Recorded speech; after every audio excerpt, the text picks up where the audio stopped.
ভগৱানৰ ওচৰত প্ৰাৰ্থনা জনাইছোঁ তেখেতলোক কুশলে থাকক। আমি এই সময় ৰাইজৰ লগতো আছোঁ, চৰকাৰৰ লগতো আছোঁ। কাৰণ বানপানী আৰু প্ৰাকৃতিক দুৰ্যোগৰ লগত কোনো ৰাজনীতি নহয়।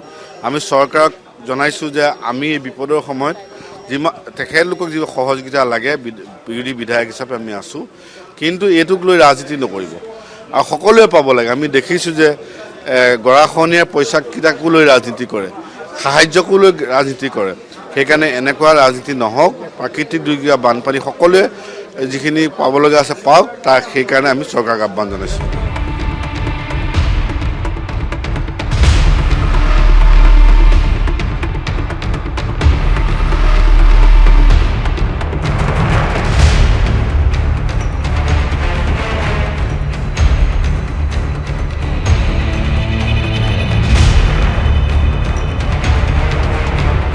আমি ভগৱানৰ ওচৰত প্ৰাৰ্থনা জনাইছোঁ তেখেতলোক কুশলে থাকক। আমি এই সময় ৰাইজৰ লগতো আছোঁ, চৰকাৰৰ লগতো আছোঁ। কাৰণ বানপানী আৰু প্ৰাকৃতিক দুৰ্যোগৰ লগত কোনো ৰাজনীতি নহয়।